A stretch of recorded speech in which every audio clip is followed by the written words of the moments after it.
Hallelujah. खुदावन के लिए जोरदार तालियां। खुदावन के लिए उदाहरण हमारे संसार के लिए। Hallelujah. Thank you, Jesus. Thank you, Lord. Father, we praise you. We bless you, holy and mighty name. Thank you, Jesus, that your presence is in this place. खुदावन हम तेरी हजूरी पर जगह पर महसूस कर सकते हैं।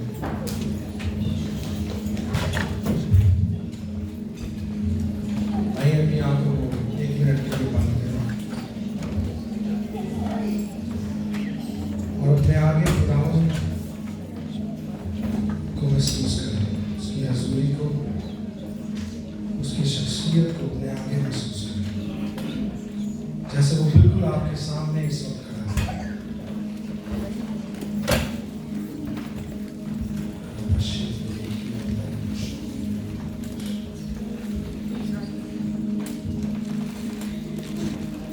आज वो बहुत से बंधन तोड़ने वाला है,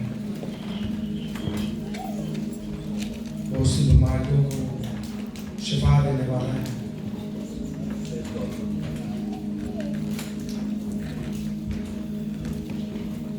बहुत से जो उससे दूर है उनको अपने पास बुलाना चाहते हैं।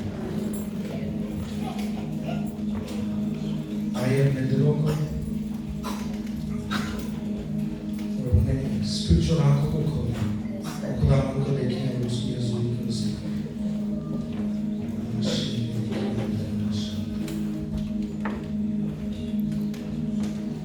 खुदावन तेरा शुक्र करते हैं इस जगह के लिए, तेरे जलाल के लिए, तेरी हजूरी के लिए। बेशक खुदावन तो एक रहम करने वाला है, एक रहम करने वाला खुदा है। तूने हम सबकी जानों को अपनी जान का फिदिया देकर बचाया। शुक्र करते हैं खुदावन, तू जो था, जो है, जो आने वाला है, आज हमारे दरमियान मौजूद है। खुदावन कोई दुनिया का देवता नहीं, कोई दुनिया की देवती नहीं खुदावन जो तेरे आगे झुके ना, कोई ऐसी चीज नहीं खुदावन यीशु मसीह जो तेरे आगे झुके ना। तेरा शुक्र करते हैं उस नाम के लिए खुदावन जो सब नामों से बड़ा नाम है। उस नाम के आगे सब घुटने टिक जाते हैं और हर जुबान इकरार करती है खुदावन यीशु मसीह ही खुदा है। खुदावन तेरे नाम को जलाल देते हैं। आइए एक बार फिर खुदावन के जलाल के लिए जोरदार तालियां।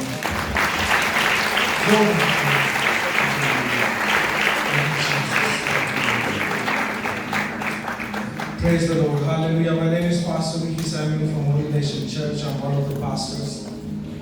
And I'm delighted to be sharing the word of God with you all tonight. थोड़ा सा कलाम शेयर करेंगे। Hallelujah.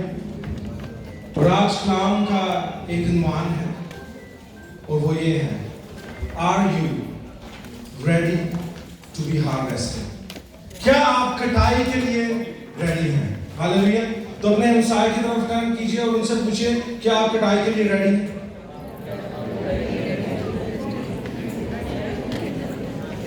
डरना नहीं, कोई ऐसी कोई कटाई नहीं है,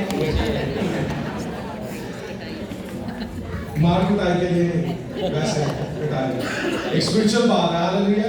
क्या आप कटाई के लिए रेडी? क्या मैं कटाई के लिए रेडी हूँ? Am I ready to be harvested? Hallelujah. There's a scripture. I think Sister Almas is going to help us to read some scriptures. Thank you, Sister. There's a scripture in Matthew chapter 3 verses 10 to 12. और ये वो scripture है जो John the Baptist.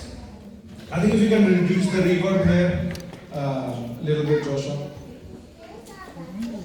जो यूहन्ना बपतिस्मा देने वाला था, उसने ये scripture बोले थे। हालेलुया। उसने ये अल्फाज यूज किए थे। And let's just hear this what it says. और अब दरख्तों की जड़ पर कुल्हाड़ा रखा हुआ है, बस जो दरख्त अच्छा फल नहीं लाता वो काटा और आग में डाला जाता है। मैं तो तुमको तौबा के लिए पानी से बपतिस्मा देता हूँ, लेकिन जो मेरे बाद आता है वो मुझसे जोरावर है, मैं उसकी जूतियां उठाने के लायक नहीं। वो तुमको रूह कुदस और आग से बपतिस्मा देगा। Hallelujah, praise the Lord. ये किसके बारे में बात की जा रही है? यूहन्ना किसके बारे में बात कर रहे हैं? यीशु मसीह के बारे में। और वो कह रहे हैं कुल्हाड़ा ऑलरेडी जड़ पे रख दिया गया है। The axe is already at the roots, and this was said about 2000 plus years ago. 2000 साल पहले यूहन्ना ये बात कर रहा है कि कुल्हाड़ा तो जड़ पे रख दिया गया है, यानी अदालत शुरू है। अगर अदालत उस वक्त से शुरू है जब खुदावंद यीशु मसीह पहली दफा आए, तो जब दूसरी दफा आएंगे तो कैसी अदालत होगी? वो कैसी अदालत लगाएंगे? वो किससे लगाएंगे? किससे शुरू होगी? ऑफ कोर्स गैर कौमों की भी अदालत होगी, उन कौमों की भी अदालत होगी जिन्होंने ये दावा कर दिया है कि खुदा तो एग्जिस्ट नहीं करता। The Lord is going to judge the nations. He is going to judge certain groups, certain people, certain clans, certain organizations, and all those who have declared that there is no God, because the Bible says that the fool has said in his heart that there is no God. Ahmad ने अपने दिल में ये कह दिया है कि तो खुदा तो एग्जिस्ट ही नहीं करता। उन लोगों की भी अदालत होगी, कौमों की अदालत होगी, सबके हिसाब किताब पूरे किए जाएंगे। लेकिन Bible tells me that the judgment will begin from the house of the Lord. अदालत कहां से शुरू होगी? खुदावंद के घर से। क्या आज हम खुदावंद के घर में हैं? हालेलुया। क्या यहाँ पे खुदावंद का तख्त लगा हुआ है? Is this the house of the Lord? Can we call this the house of the Lord? Okay, every church indeed is the house of the Lord. हर एक कलीसिया खुदा का घर है, और अगर अदालत खुदा के घर से शुरू होगी तो हमें अपनी जिंदगियों को कैसे कंडक्ट करना चाहिए? There are so many parables in the Bible that talks about the church being ready. वो कुंवारियों की भी एक मिसाल दी गई है। 10 कुंवारियां थी, जिनमें से 5 रेडी थी, 5 नहीं थी रेडी। उनका जो ऑयल था, जो तेल था, वो खत्म हो चुका था। They ran out of that oil, and they were not ready to be harvested. अब एक हम पैराबल बाइबल में से रीड करेंगे। Sister, if you can read it for us from Matthew chapter 3. थोड़ा सा इस पर ध्यान दीजिए और इस कलाम को आज अपने दिल में उतारें। हालेलुया। Matthew chapter 13.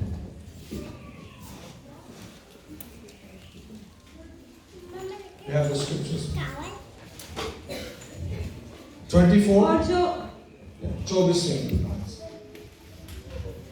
और जो अच्छी जमीन में बोया गया, ये वो है जो कलाम को सुनता और समझता है और फल भी लाता है।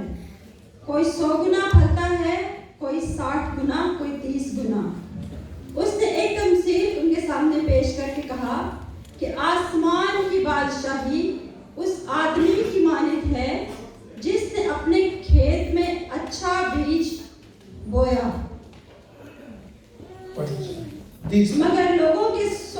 मगर लोगों के सोते में उसका दुश्मन आया और गेहूं में कड़वे दाने भी बो गया। बस जब टहनियां निकली और बालें आई तो वो कड़वे दाने भी दिखाई दिए।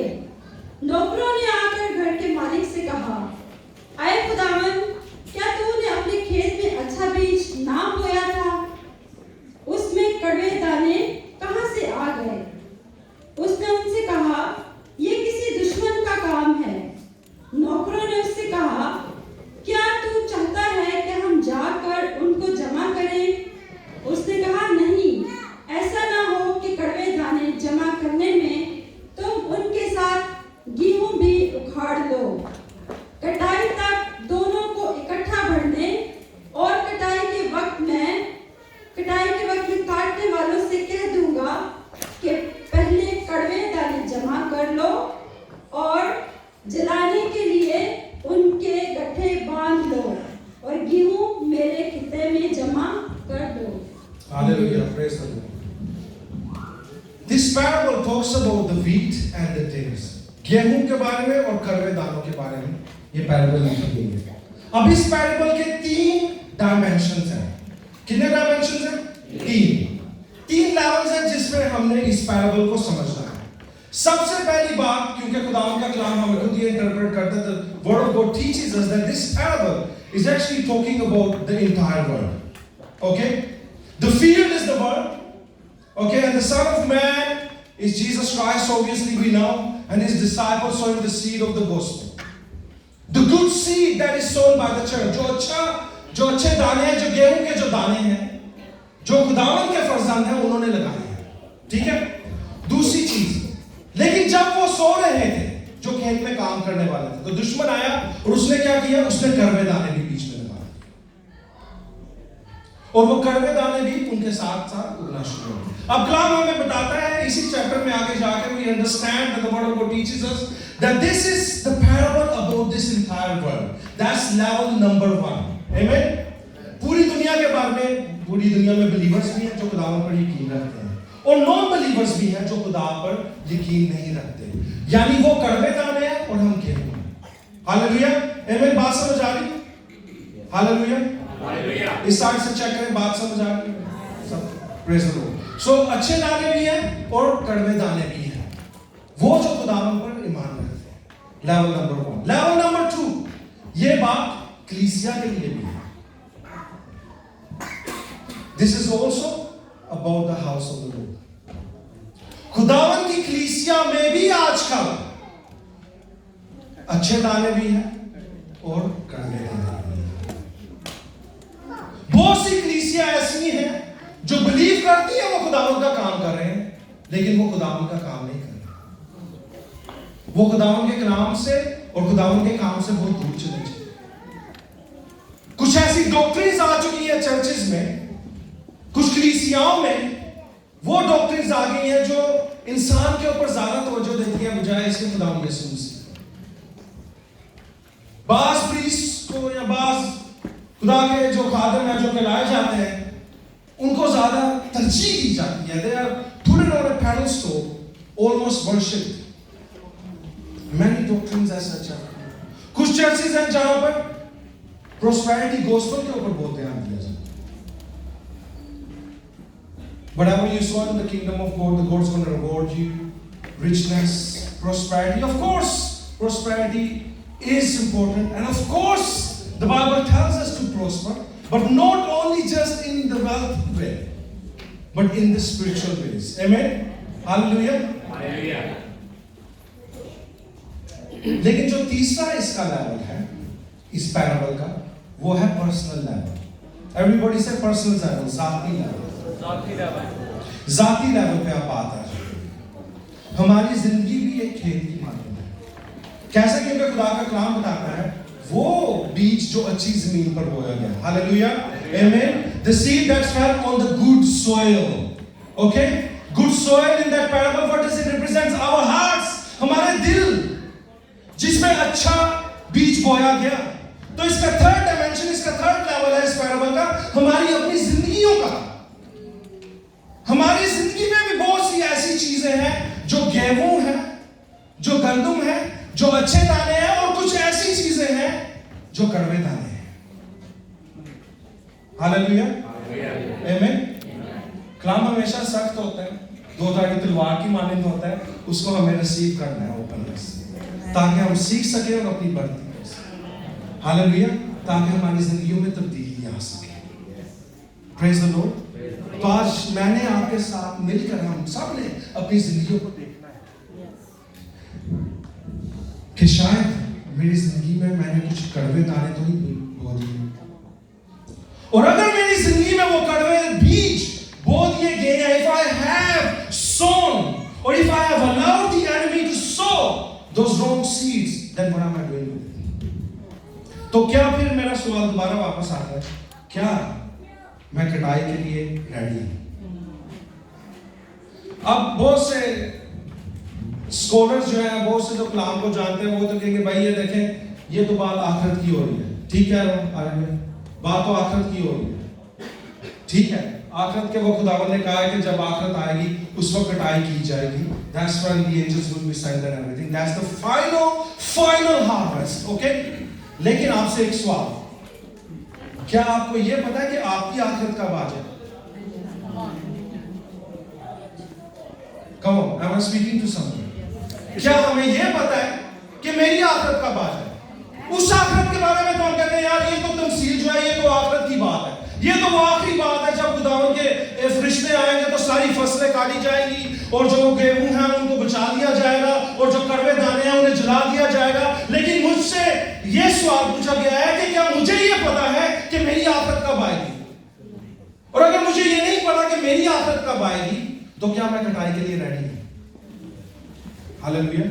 अगर आज खुदावंद यीशु मसीह आ जाए, बेशक आज खुदावंद यीशु मसीह नहीं आ रहे, ठीक है, बहुत सी प्रोफेसीज हैं जो फुलफिल होने वाली हैं, ठीक है, हम ये सब कुछ जानते हैं, हो सकता है कल दिन आए, परसों दिन आए, लेकिन खुदावंद का काम ये कहता है वो चोर की मारेगा। हालेलुया। किसी को मालूम भी नहीं होगा कि कब आएंगे और वो आ जाएंगे, लेकिन उनके आने से पहले, before he comes back, before the Lord Jesus comes back, if I am called home, अगर मुझे घर बुला लिया गया है तो क्या मैं रेडी हूं खुदावंद को मिलने के लिए? क्या मेरी जिंदगी वो गंदम की मानद है जो खुदावंद के लिए फल लेकर आ रही है, या मेरी जिंदगी में कड़वे दाने भी लगेंगे?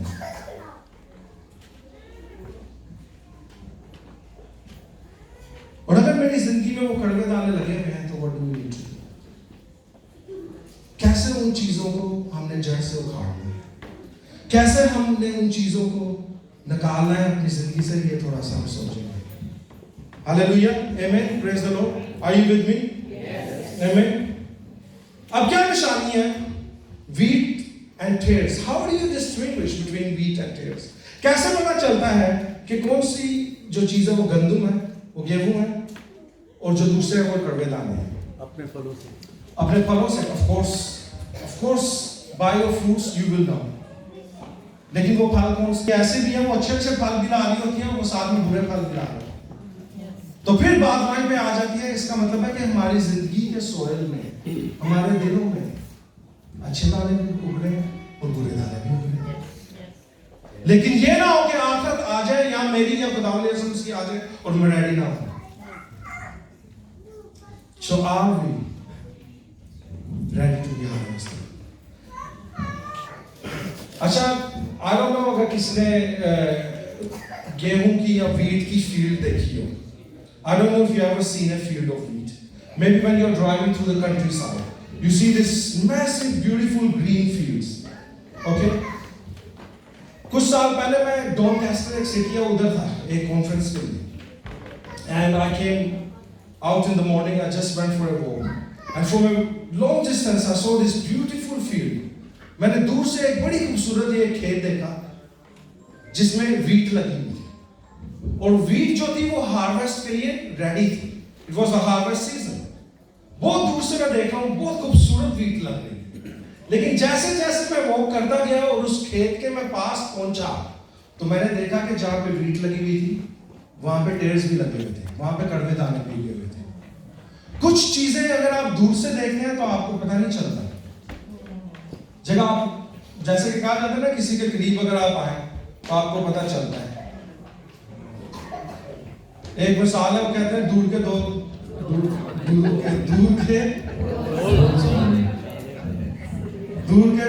सुहाने लगते हैं। दूर से सारी चीजें बहुत खूबसूरत लगती हैं, लेकिन जब आप किसी के नजदीक आते हैं, आप किसी के करीब आते हैं तो आपको उनकी पर्सनैलिटी का पता चलना शुरू हो जाता है। स्पेशली रिलेशनशिप्स में आपको पता चलना शुरू हो जाता है किसी की पर्सनैलिटी कैसी है। ठीक है, जो काफी अरसे से शादीशुदा है वो बहुत अच्छे तरीके से हाँ बोल रहे हैं इस बारे में। ठीक है, वो बहुत अच्छे तरीके से इस बारे में agree with me very well. ठीक है ना, शादी तो पहले तो बड़ी चंगा सी चंगा सी कुछ भी कह सकते हैं।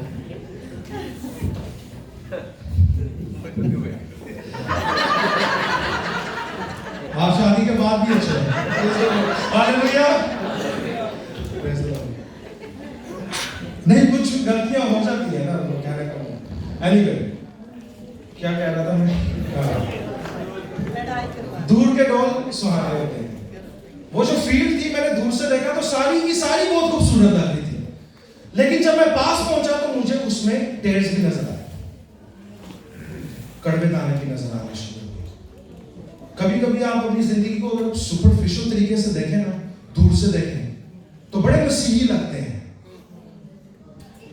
कलीसिया के वक्त चर्चिस में आके इस जगह पर आके तो सब अपने हाथ खड़े कर देते हैं, लेकिन जब आप किसी के करीब जाते हैं, किसी से हेल्प मांगते हैं, किसी मुसीबत के वक्त जब आपको किसी से काम होता है, पता चलता है कि कौन कितना मसीह है। हालेलुया। फिर पता चलता है उनके फलों के बारे में, फिर पता चलता है कि ये क्या, ये गंदम के दाने हैं या ये कड़वे दाने हैं। फिर पता चलता है कि इनकी जिंदगियां कितनी पापरू से भरी हुई हैं। जब मुसीबत का वक्त आता है, जब किसी की मदद की जरूरत पड़ती है या किसी को सहारा देना पड़ जाता है, तब पता चलता है कि हमारी जिंदगियों में कितना खुदा का रूप फल लेकर आ रहा है। तब पता चलता है जब पेशेंटली खुदावंद के लिए वेट करना पड़ता है, उसके वादों के लिए इंतजार करना पड़ता है। लेकिन फिजिकली भी अगर आपने कभी गेहूं को देखा और अगर आपने टेयर्स को देखा हो, if you've seen the wheat and the tares, you will see there are some distinct features. जब खुदावंद का कलाम हमें कोई मिसाल देता है, so it's not a coincidence. अगर खुदावंद के कलाम में कुछ अल्फाज इस्तेमाल किए गए, it's for a reason. क्यों ये मिसाल दी गई, क्यों गेहूं को इस्तेमाल किया गया और कड़वे दानों को? मैं बताता हूं क्यों। क्योंकि जो कड़वे दाने हैं, जब वो उग जाते हैं, जब वो पक जाते हैं, वो सीधे के सीधे खड़े रहते हैं, उनमें कभी भी वो हम्बलनेस नहीं आती, वो झुकते नहीं है, वो झुकते नहीं है। लेकिन जो गेहूं होता है, जब वो गंदम बन जाती है, वो पूरे तरीके से वो जो फसल पक जाती है वो झुक जाती है। Hallelujah, hallelujah, hallelujah. Naturally we see a symbolism of humility between the wheat and the tares. एक झुकड़ा है पकने के बाद, दूसरा सीधा खिलौता है, कह रहा है भाई नहीं, मैं सीधा खिलौना, या मेरी गल सुनो या तुसी जाओ जो करना करो। It's a matter of humility. दूसरी चीज जो वीट है, जो गंदम है, वो एक खेत में वैल्यू ऐड करती है, अहमियत ऐड करती है। वो एक फल लेकर आती है किसान के लिए भी, जिसने वो वीट को सो किया होता है। It brings some food, it brings some income at the end of it. It adds value. एक बहुत गौर करने वाली बात है, जो कड़वे दाने हैं वो क्या करते हैं कि वो जो वीट को जो न्यूट्रिशन मिलना होता है ना जमीन से, वो उसको चूसना शुरू कर देते हैं। वो जो वीट है उसको भी कॉम्प्रोमाइज कर देते हैं। Compromise the nutritional value, they fight, they compete for the nutritions that are supposed to be for the wheat. क्या शैतान ऐसा नहीं करता? जो चीजें खुदावंद के बंदों के लिए हैं, वो उन पर हमला करना शुरू कर देते हैं। जो चीजें खुदावंद हमें देना चाहता है, वो शैतान लेना शुरू कर देता है, हमारी जिंदगियों से छीनना शुरू कर देता है। He brings problems, temptations, trials, tribulations, so we don't become who we need to become. इसी तरह जब हमारी जिंदगियों में कोई कड़वी चीजें आना शुरू हो जाती हैं, they even overtake the good things in our lives.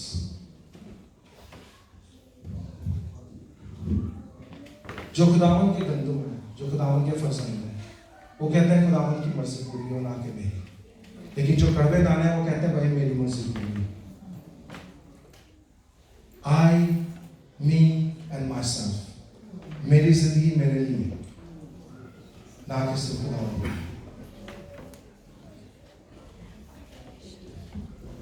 जो गंदम है वो क्राइस्ट की अथॉरिटी को एक्सेप्ट करते हैं,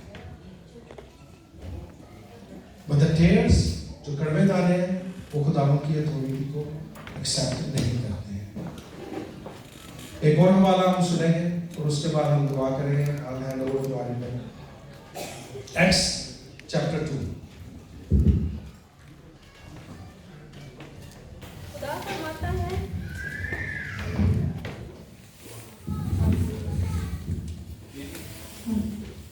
खुदा फरमाता है कि आखिरी दिनों में ऐसा होगा कि मैं अपने रूह में से हर बशर पर डालूंगा, और तुम्हारे बेटे और तुम्हारी बेटियां नबूवत करेंगी। हालेलुया। और तुम्हारे जवान रोया और तुम्हारे बूढ़े ख्वाब देखेंगे। बल्कि मैं अपने बंदों और अपनी बंदियों पर भी उन दिनों में अपने रूह में से डालूंगा, और वो नबूवत करेंगी। और मैं ऊपर आसमान पर अजीब काम और नीचे जमीन पर निशानियां यानी खून और आग और धुएं का बादल दिखाऊंगा। Hallelujah, praise the Lord. That's all sister, thank you. ये आखिरी नबूवत जो है वो आखिरी वक्तों के लिए लिखी गई थी, लेकिन मैं आपको बताना चाहता हूँ वो वक्त अब आ चुके हैं। हालेलुया, आ चुके हैं। हमारे नौजवान बच्चे और बच्चियां खुदावंद के पाकरू से मामूर हो रहे हैं। Hallelujah, they are prophesying, they are receiving the word of God, they are being filled with the Holy Spirit, and that is what we need to do in order to be ready to be harvested. आइए अपने कदमों पर 2 minute के लिए खड़े हों।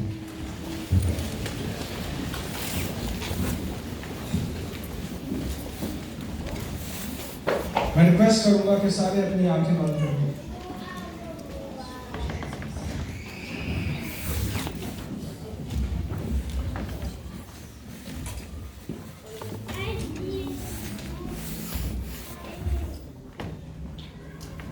दाऊद के पाक कलाम में हमें यह बताया जाता है कि जब वो सो रहे थे तो दुश्मन ने आके वो कड़वे दाने खेत में डाल दिए। जब वो सो रहे थे, क्या आप सो रहे हैं? क्या हम खुदावंद में जिंदा तो हैं, लेकिन क्या हम रूहानी तौर पर सो रहे हैं? If the church of Jesus Christ is asleep, when the church of Jesus Christ is asleep, when his people are asleep, the enemy will come in and he will sow the darkness. He will sow the seeds which will become tares. हर कोई अपनी आंखें बंद करने चाहिए। I don't know how much of this word has reached to you.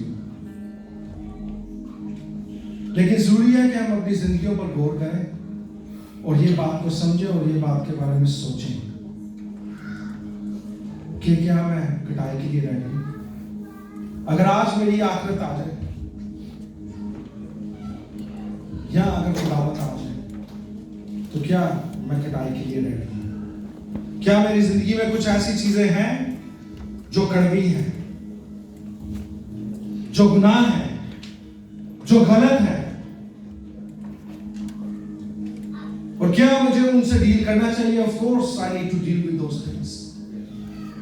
Of course I need to uproot all of those things. हर वो चीज जो खुदा के पाक नाम के खिलाफ है, खुदा की मर्जी के खिलाफ है, उसे मैंने अपनी जिंदगी से निकालना है, ताकि मैं वो फसल बन सकूं जो खुदावंद की कटाई के लिए रेडी है। हालेलुया, जो खुदावंद के आने के लिए रेडी है, जो खुदावंद से मिलने के लिए रेडी है।